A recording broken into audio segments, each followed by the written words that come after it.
All right. Hello and welcome to United Astronomy Clubs of New Jersey. We're here on Saturday night at 8 p.m., not at our observatory in Jenny Jump State Park because it is winter and it is snowy and icy and hard to park when there's snow and ice where we would need to park. I do want to thank everyone who has joined us. Um, our speaker tonight is battling some technical gremlins. So while he's doing that and trying to fix things as quickly as he can, uh, I do want to point you towards checking out our website, uacnj.org. It's where you're going to find a list of all our upcoming talks, as well as information on our different member clubs, because we are actually an organization made up of other astronomy clubs with our shared goal of sharing our love of space, science, and astronomy with as many people as we can. Uh, Thank you for the shout out, Karen. Uh, so while we are waiting, you can also check us out on our social media pages. We have Facebook, Instagram, we have a Discord server, all great places to share your astrophotography or find out what's going on or when we're next or when we go live. Um, Great place to also ask questions if you have. I see we're having issues on Tom's end. I think he is reconnecting now. So, uh, if you guys have any questions, do feel free to ask them in chat. Since I'm looking to oh, and Mac is saying he's back, so woo. Uh Looks like things are coming together again. Uh all right. So with that, um tonight, yes, thank you for everyone's patience while we sort through the technical gremlins that are gremlining about in the wires. Lord knows we've all had those problems before. Let's see.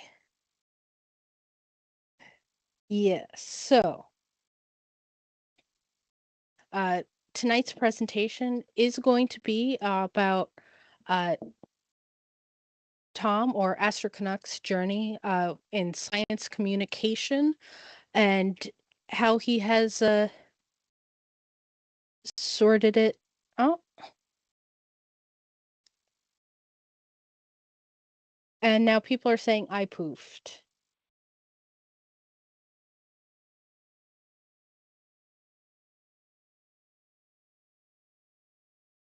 Okay, and I'm back. I'm back, guys. Tom's back. We're all back. All back. Everybody's good. Can we see everyone? Everyone's all sorted now?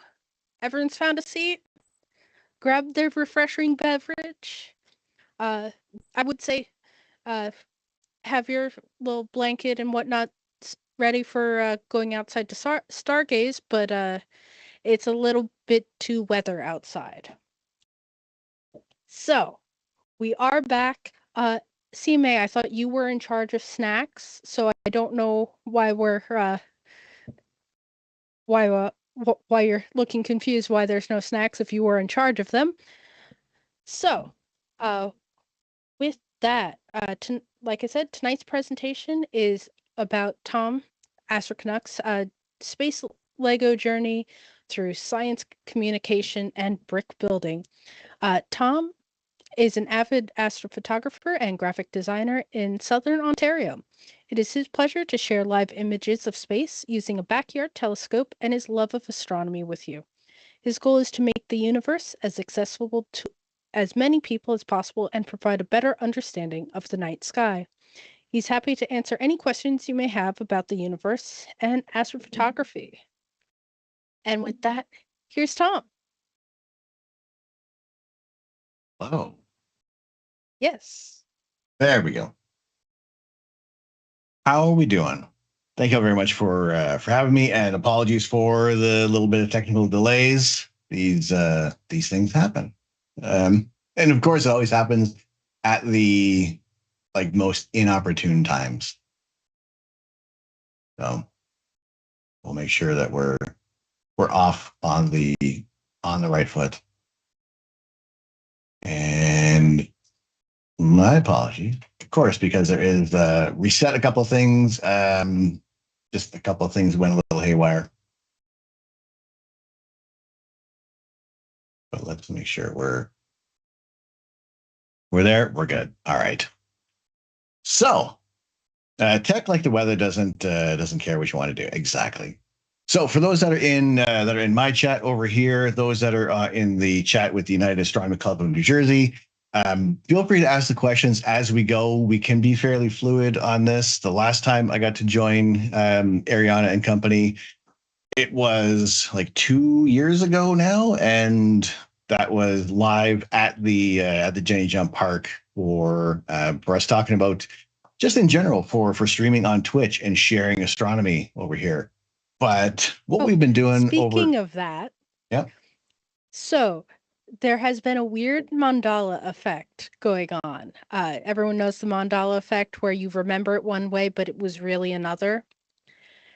I have a couple people claiming you had done a stream with us sometime after when you had joined us at the observatory. And I said, no, you have not. Am I correct in saying this is only the second time you've joined us? I'm pretty sure, yeah, this is the only the second time. We did the live stream. We had the very spicy food, and I think that's kind of about it. I was the only one. So here we are, 2 years later. Okay, good to know that my memory is good. Bad to know that both Helicopter and Jeff and Red Dog need to have their memories checked. But continue on. Good. No, grateful to be joining you again, and yeah, spending the time with you. So what we also do over here is we will do Lego building. We'll do brick building. It doesn't always have to be exclusively Lego, because what we'll kind of get into a little later on is just kind of talking about what else there is, what else we do, and how we utilize Lego for science communication. I know that Ariana is going to be keeping an eye on chat for us. I will kind of be keeping an eye on things I can see, both UACNJs as well as YouTube, your YouTube chat as well. So if any of those questions are coming through, I'll try to get to them. But also, again, we'll talk to the presentation, and there will be some time throughout the presentation. I'll kind of address the chat directly just to make sure that we're catching up on everything. So let us begin, shall we?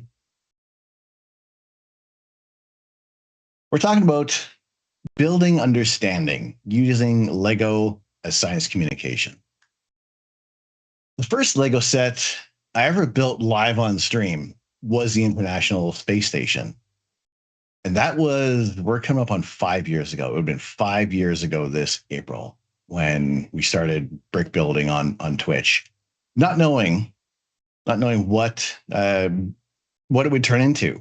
And here we are nearly 5 years later. And what started off with the International Space Station, this wasn't a car, it wasn't a spaceship from a movie.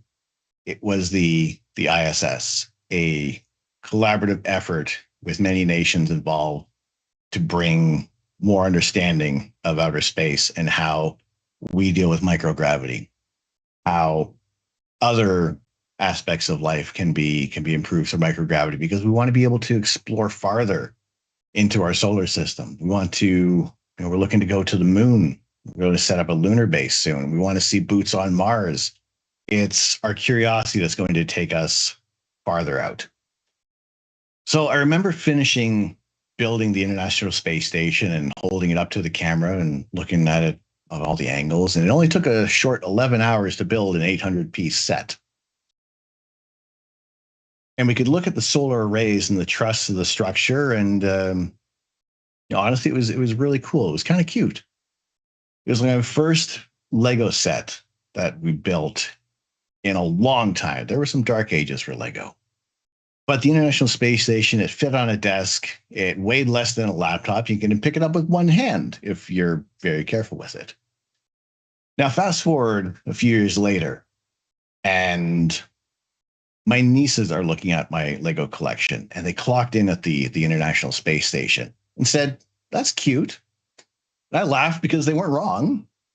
But then I told them something. The real International Space Station, the real ISS, is larger than a football field. And there's summer sports take them onto the pitch, and they will do soccer, football, and other things. So they can kind of get that idea of like how big that playing field is, and then all of a sudden this structure, this little Lego structure that's actually over 400,000 kilograms. It travels around the Earth every 90 minutes, roughly going at 28,000 kilometers per hour. And it's been continuously inhabited in space for over 2 decades. And then you could see that shift happen. That tiny plastic model suddenly wasn't cute. It was architecture.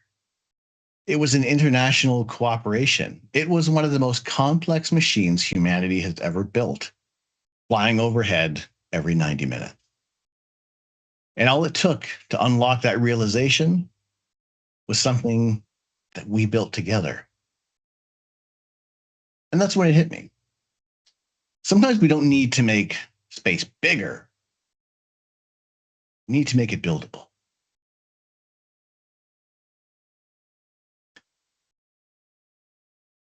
We don't fall in love with science because of data. We fall in love with it when it makes sense in our hands.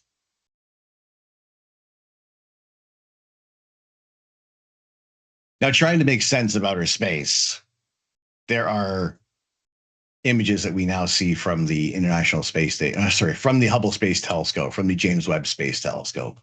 And we look at this image from the James Webb Space Telescope, and we're looking at a galaxy cluster.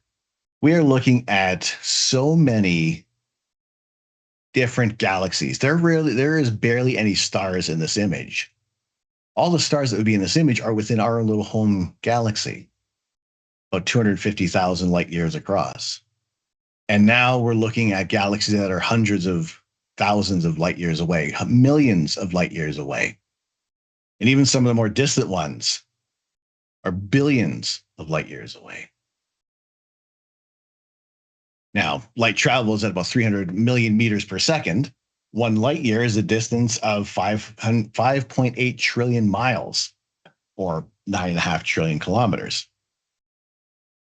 We talk about these expansive numbers, and as we start getting into these large distances, we have to come up with other ways to associate a large distance with a smaller number. And we come to learn of these impossible scales, and how can we fathom these massive scales? How can we picture these distances? We can understand going down to the corner store, going across the city to visit Nana, going across the country to visit friends and family, taking a trip to the other side of the world to see some places that you've only dreamt of in magazines. When something becomes unimaginably large, our brains quietly decide it must not belong to us. So for you guys, for everybody joining in today, and you can let me know in the chat, what was the first space object you ever fell in love with? Was it the moon?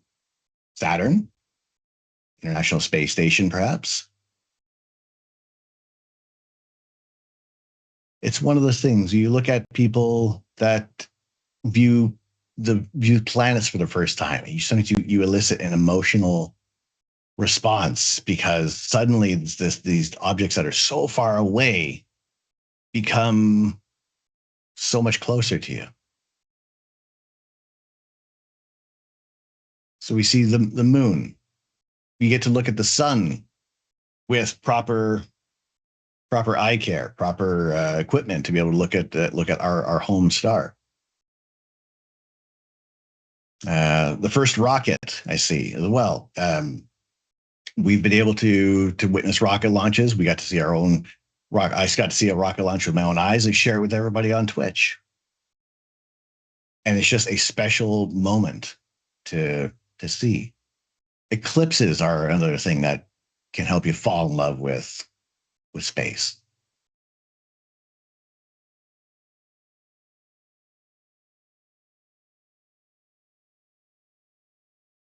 So how do we make that connection? How do we have how do it all come to be?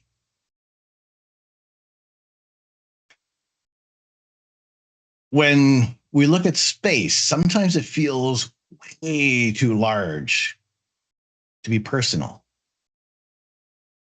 So we shrink it brick by brick. When we start building with Lego, you have that tactile learning.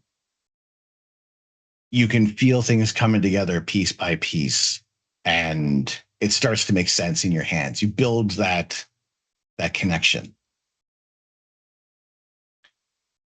and you get an ownership of understanding. You become that much closer to these objects. And if you can build it, you can begin to understand it.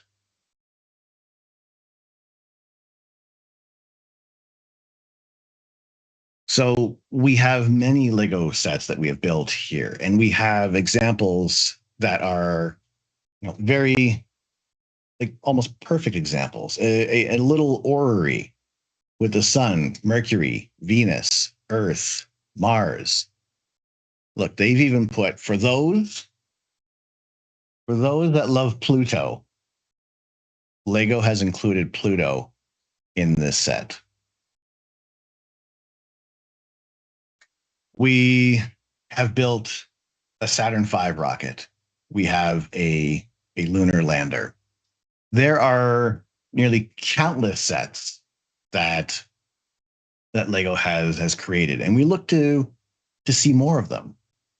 We look to enjoy more of the sets. That little orrery set is also part of the first Lego telescope.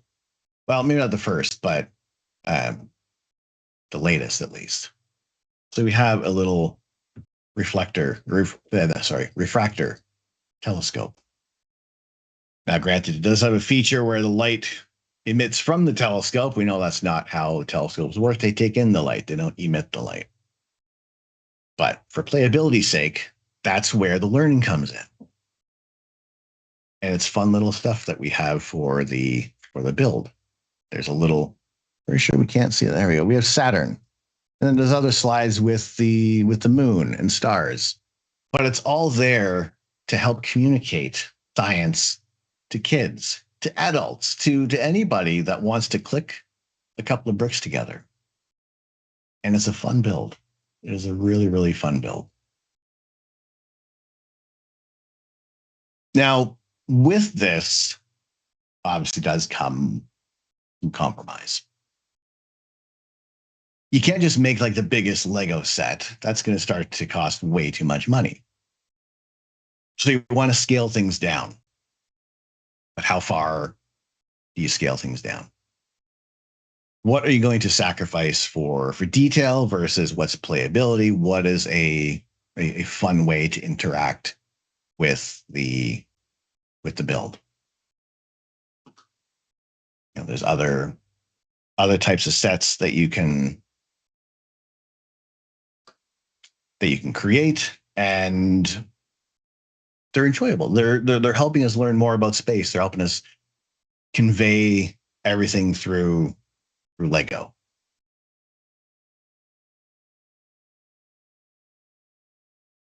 We have Earth.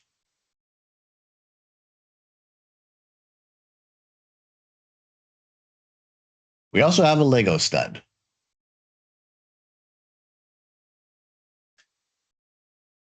From this, the imagination can do anything. Now, science communication isn't about perfect replication. It's about preserving truth while inviting wonder. So, again, to everybody in here right now, how would you show something invisible? If you had to use a Lego set to show something you can't see, like gravity, radiation, magnetic field, a black hole, how would you do it?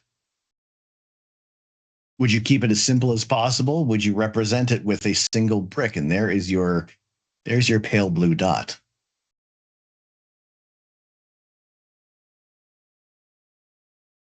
And it's that imagination, that adventure you can go on with a Lego brick. So if you're building something that's invisible, could use transparent bricks. Lego does have a large selection of those ones. You could make motions. You can emotionalize. You could build a kinetic set. We'll use our telescope again. That there are ways to move things with gears and knobs in a Lego build. So you could illustrate things that way. We could use light up elements. Lego has special bricks in here that will light up. So you can create a lot of the really cool effects. So the moment you show something invisible, you start thinking like a science communicator.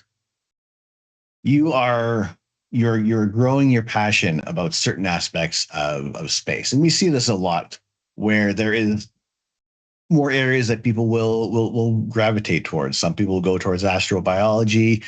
Some would want to focus on stellar evolution. Some may want to look at galaxies and their formations, looking at nebulae, the way they're forming, the way that stars that are born in those regions will create the unique structures that we see.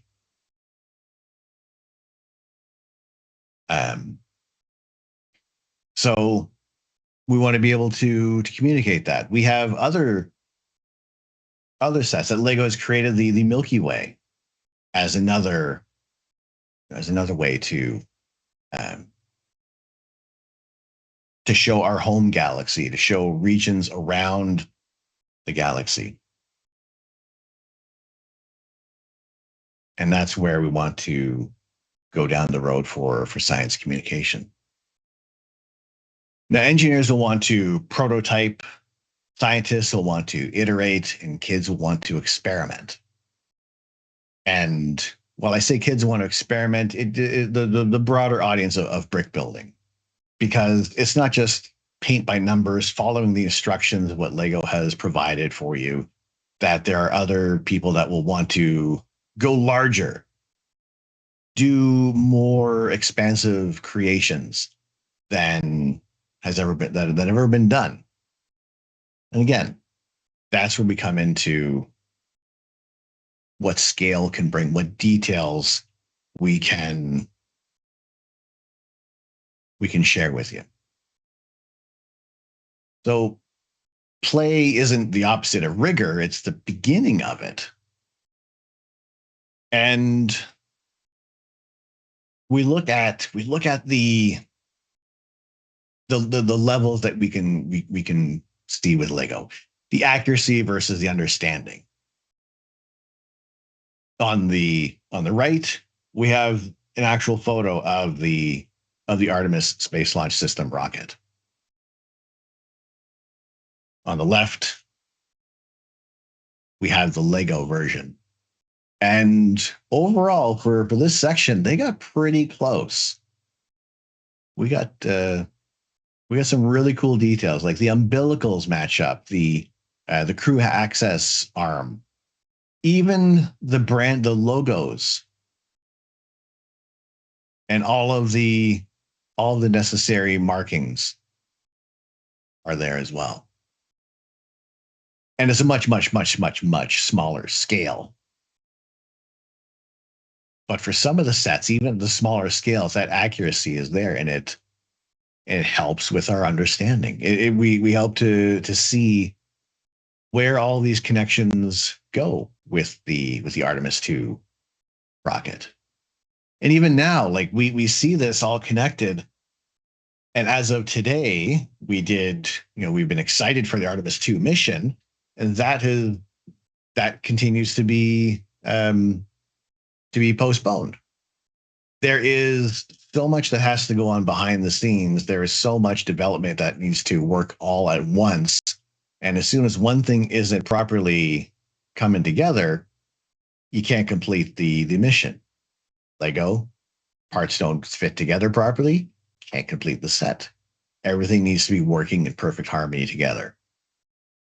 And that's what we see with these missions. We have an almost what's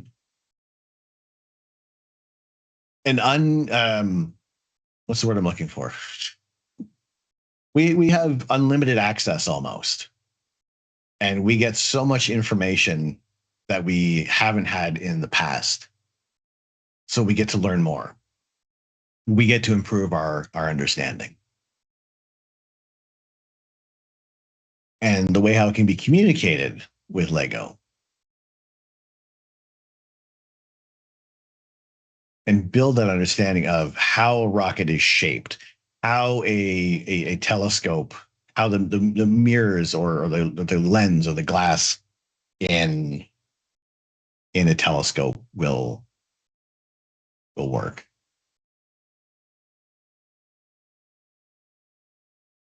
And it's an amazing thing to see. So we look to those that are curious about the bricks. We look at their process. We see how engineers' prototypes will come together to become a functioning set, how it will become a functioning rocket. We see how things will evolve and develop over time.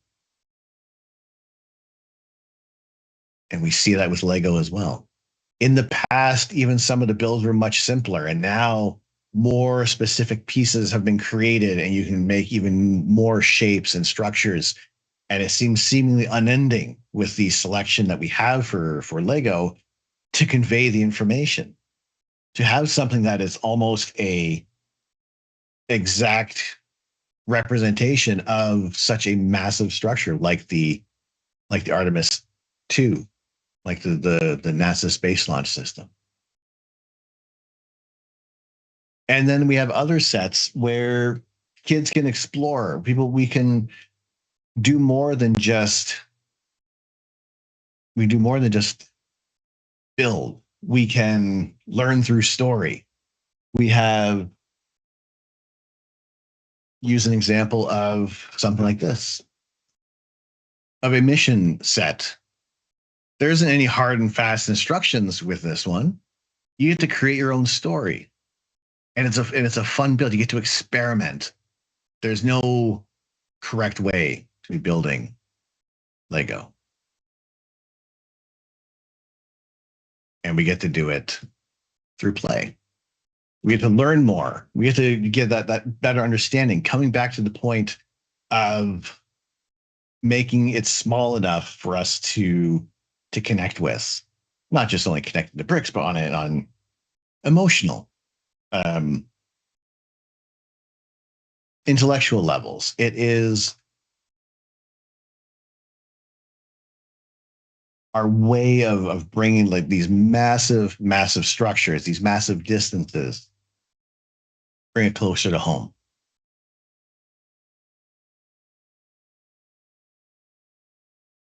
And here's where it gets bigger than Lego. We want to have accessibility. Building a Lego rocket is going to be much more accessible than trying to build your own rocket in the backyard. There are probably going to be some permits that you'll never get. But when we start small, we start learning, it's going to start breaking those intimidations. It's getting past that worry of, can I? Is this something that I'm able to do? That we invite science communication in. We invite the the thought of learning more, of asking questions, and once we have answers, we get to ask new questions. And that's the wonderful thing about science in general, is that we have an answer today, but we may have some new questions tomorrow. We get to have new questions after that. Learn something new, ask further questions. The answer can change. And that doesn't mean that we're wrong. It's just based on the information that we have at the time. So science isn't inaccessible. It's often just uninvited.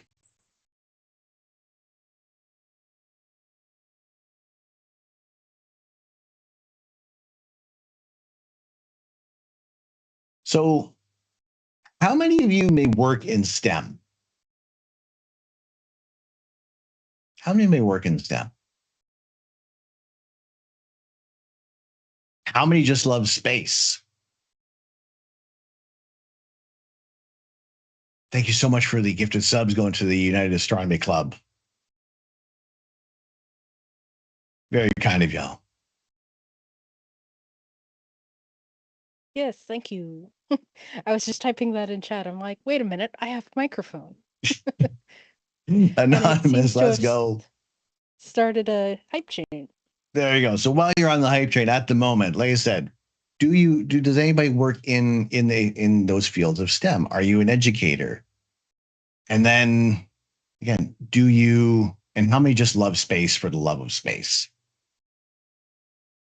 You know,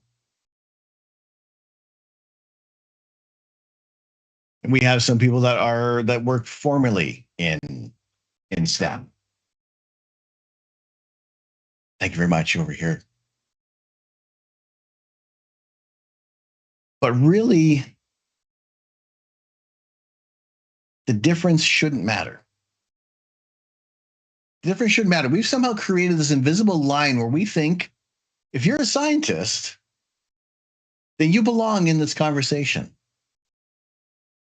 If you're not, you're just visiting.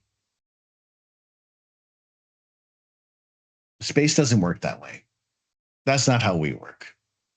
The night sky doesn't check your credentials. It doesn't care what your degree is. It belongs to everyone who looks up. And we want to be able to share this. We want to be able to share, even it goes beyond space. We see people that are fans of geology. There are biologists, there are chemists, and it's something that we all have this affinity towards.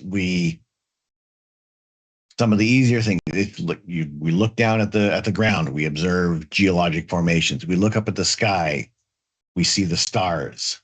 We are curious to why they look the way they are.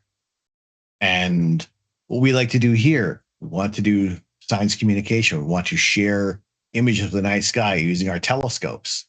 And we've been doing that over here for a number of years. Those that visit the United Astronomy Club in New Jersey in person, that we get to view the night sky from dark locations. Again, light pollution can be another one of the issues that does crop up, where we have a hard time seeing a great deal of what's up in the night sky. So whether you are in the field of STEM, whether you are just a fan of space, that this is for everybody. And we want to be able to share that with everybody as much as possible.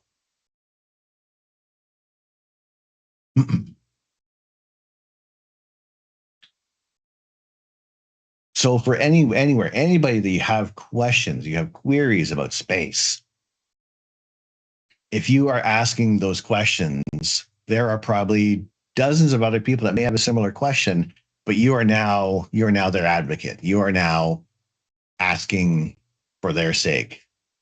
And Landlocked, thank you very much for the gifted sub over here.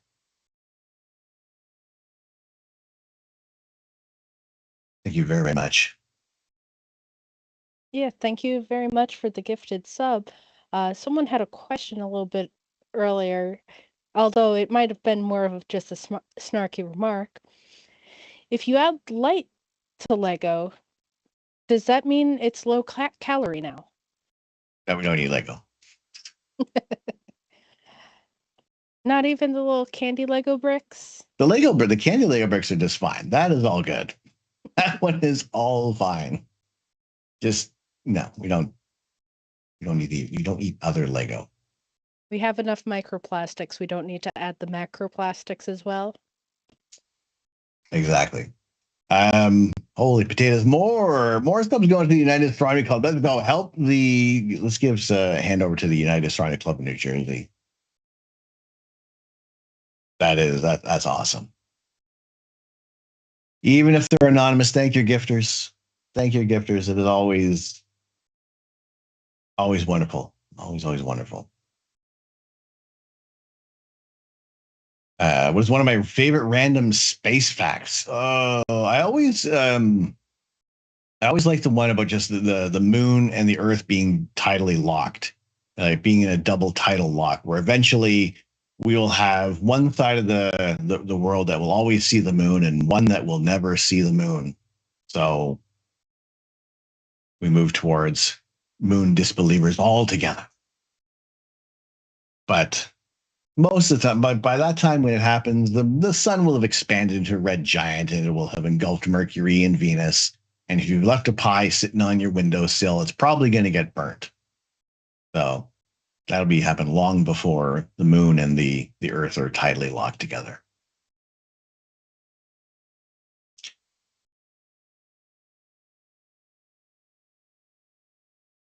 All right, so it's safe to assume that we are in question and answer session now. There is one last little closing bit, but I think just we kind of Okay. rolled into the hype train as well. And for There's those a lot that are going joining on. on the stream, these are the way this is the way how things kind of go, and it's fine. It invites conversation. I am fine to be interrupted, and we want to make sure that the questions are answered, and we have some fun. So Ooh, you got that's a about good one. 2 minutes left in the hype train. You got 2 minutes left in the Yep. hype train. You want to keep it going.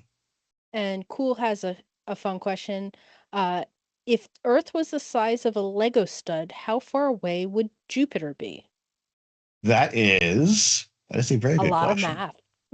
Yeah, that's the math that would have to be. I don't know that offhand, but that is something to think about for a future stream. That might be Mass has entered the chat. At least 7. at least 7 units of some form. Part of me says there are a number of solar walks, where if you like, some state parks have them, where they have it scaled to where, you know, the Earth is this size, the sun is this, would be this size at this distance. So we actually do have one at Jenny Jump State Forest in Hope, New Jersey. Uh, but and I want to say I know it, but I can't think of the answer off the top of my head. I And thank have. you again for those subs. Oh my gosh. Nope. My screen is doing this on purpose because it looked like our hype train has reached level 5. Critical Actually, I can. mass. Yeah, let's go. Another 5 gifted subs going to the United Astronomy Club. Heck yeah. Love to see it. hype hype intensifies. Yep. Stream starts shaking. Uh Abide in Ohm's Law. What is a good website to find local astronomy clubs and their star parties? Uh, Hate to say it, but Google. Um, if you're looking around New Jersey and the tri-state area, you can check out our website. Let me get that in uh chat. But honestly, just Google astronomy clubs near me, and Yeah. about 20 will pop up at least. Yeah, that's going to be the best bet. There is the Royal Astronomical Club, Royal Astronomical Society in Canada, and that's kind of one place to kind of look for a whole bunch of the for RASC clubs that are around, and find out where the star parties are. There is the Starfest in Ontario that happens in August. There are some Cherry Spring Star Party is another popular one down in the States. Um, Golly, of course, all the names escape me right now. I know that there are indeed so many that it's unreal sometimes. Yeah, but again, like checking out Google is a great place to is a good start, and then find when you find your local astronomy clubs, if they have like Facebook pages, they have groups online. Those are other places to look, and like always, it's going to be, and for a lot of people, it can be difficult to reach out and ask because we feel like, oh, I don't want to seem like the newbie to ask these questions, but ask the questions. Like there, We're all if newbies at somebody some snaps point. back, somebody snaps back and saying it's a stupid question, right off the hop, that's not the place for you, because the mass majority of everywhere that I've gone, we love to talk about space. We love to get together and share the experience. And the more people that are joining in on visual astronomy, on astrophotography, we get to explore that together. There's no winning astrophotography. There's no winning visual astronomy. My averted vision is the best. Doesn't matter. Are you enjoying it? Yes. Perfect. We want to If invite you're enjoying it, places. you're winning. Good Lord. CMA said if Earth was the size of a pea, uh, it would be 3 to 5 football fields to Jupiter, I believe they said. So There you go. So 3 to 5 international space P Lego stations. stuff, about the same. Yeah, pretty much. About close, about a few millimeters across. And Raven6766 asked that, do you feel that NASA is doing a good job of bringing space to everyone? Yes. Can it be better? Always. Always. And that comes from everybody here talking about it, sharing what they're excited about. This is normal. This is fine. Um, you got 40 seconds remaining on that level 5 hype train. Bring in that hype for the United Astronomy Club of New Jersey. But it's what you guys are doing over in New Jersey. It's what we get to do over here. It's what happens when you're doing this, sharing the time together on Twitch, on YouTube, and being able to, holy potatoes, let's go. 5 more subs going to UACNJ. Heck yeah. Thank you guys so much. It definitely means a lot. It lets us know that we are doing a good job and you do in fact want to see more. If people are like, but I don't have money to support because we all know how the economy is, do feel free to hit those free actions. The ones that are like follow, the like button, subscribe on YouTube. Just liking our posts on Facebook. That's how you get the word out and how we keep science and free programs going.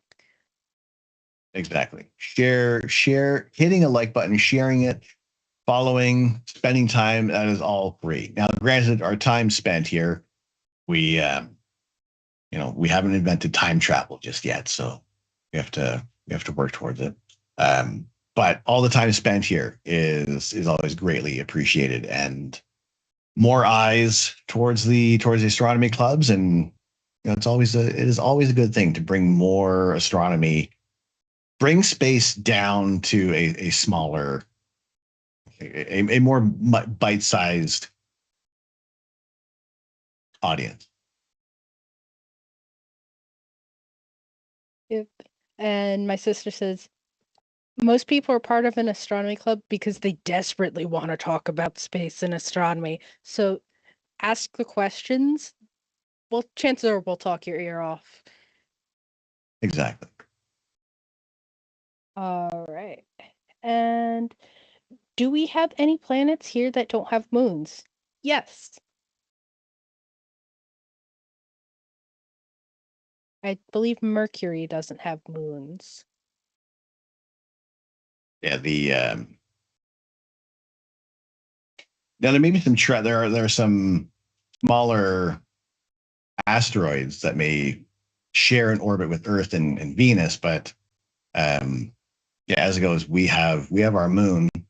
And funny thing was, I did look into this and why the innermost planets don't have any moons. And even though with Venus being a relatively same size as Earth, it's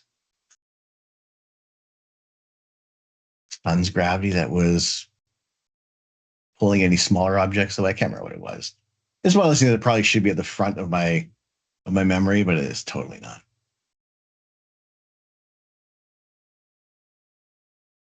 Yep, and people have also suggested going to Cloudy Nights or Astronomy on Tap for looking for local events, clubs, science and space science talks.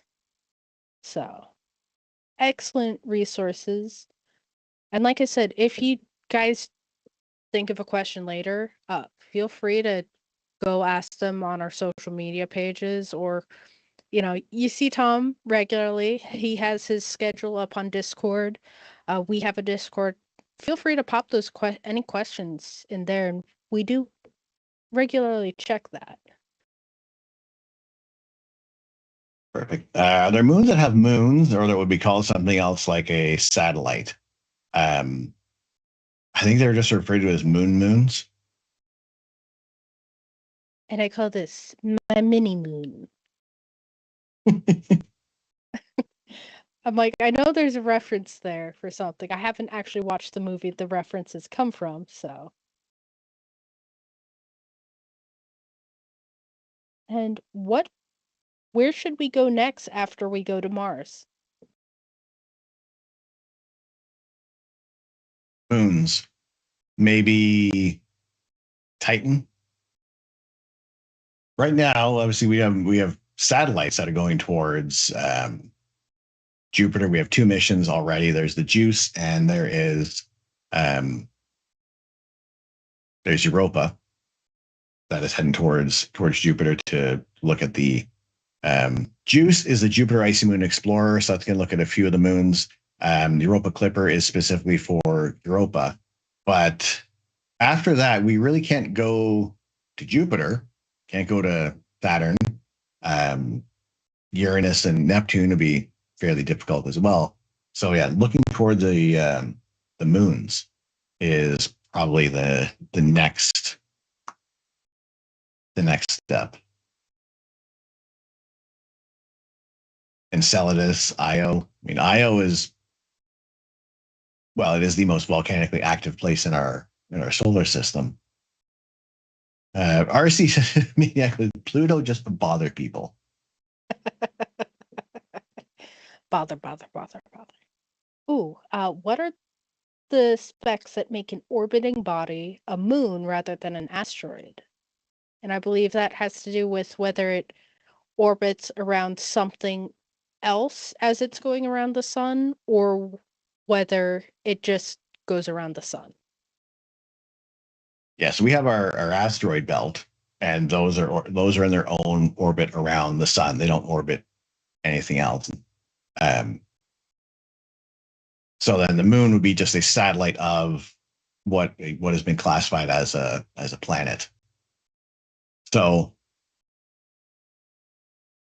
you're not going to have like tons of asteroids orbiting a single planet, but Jupiter and Saturn work really hard on ushering around a lot of their own moons, and then Jupiter itself helps usher around a lot of the asteroids in the asteroid belt to keep us safe.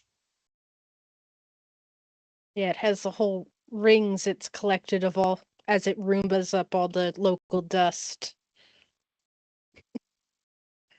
That's really weird to think of Jupiter as one giant gaseous Roomba. Just at least it has a track and not just like using bumper bars around things in the solar system.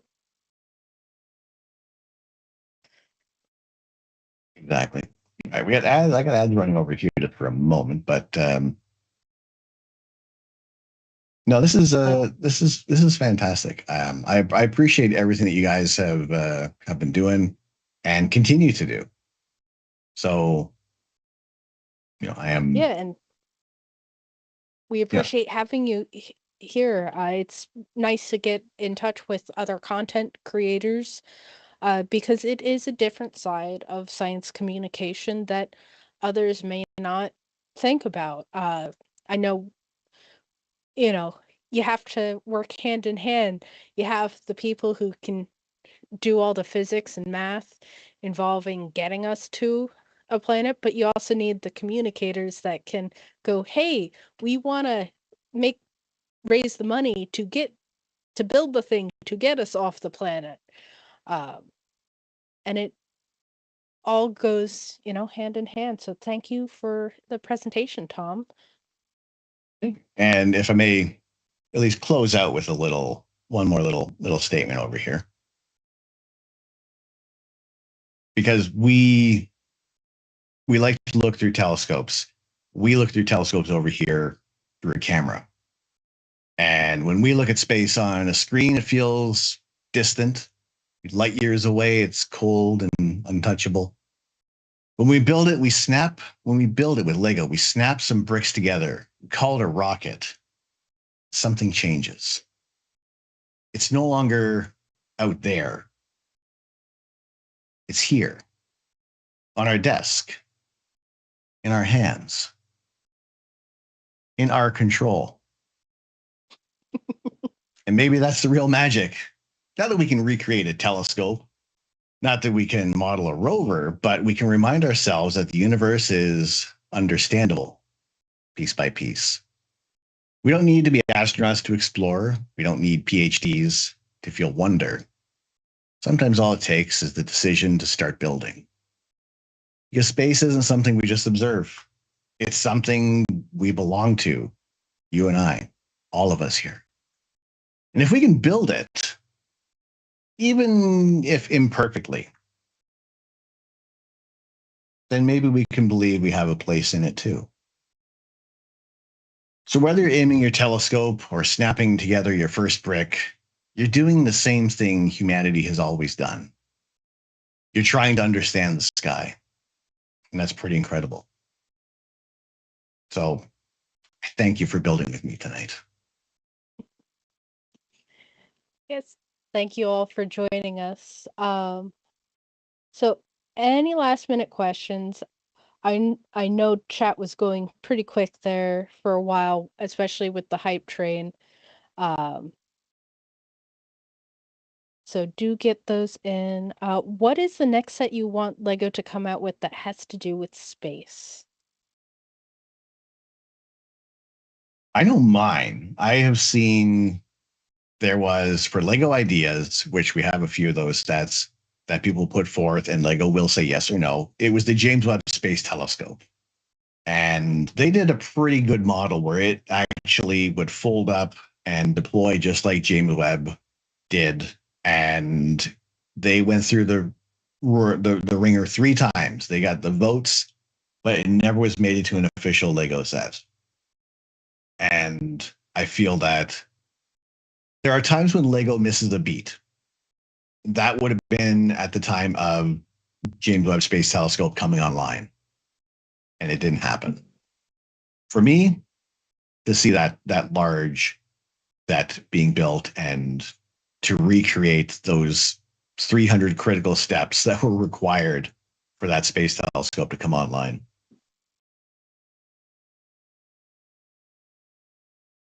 But yeah, that would actually be really neat, especially if they could figure out the mechanics to make it unfold like it had to actually do in space. Right? And how do you feel the Euclid telescope will help our understanding of the universe? Oh, Euclid? yeah. Have you guys been following Euclid much?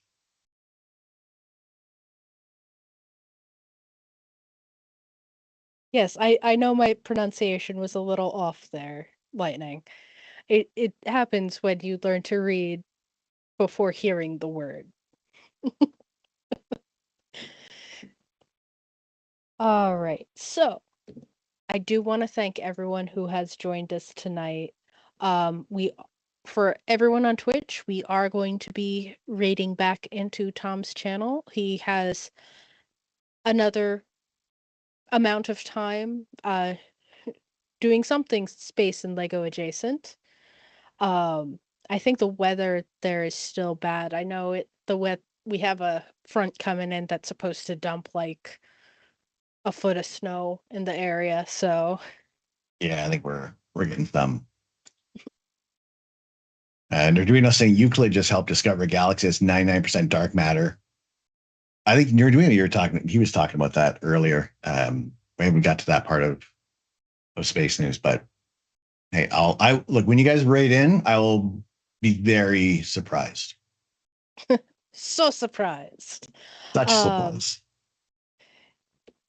I figured it doesn't have to be a surprise. Like we're right there.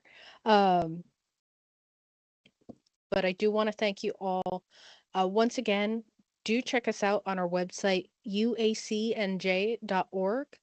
You're going to find a list of all our upcoming talks. I'm working on getting our speaker schedule set for when we open April through October, where you can come join us at the observatory.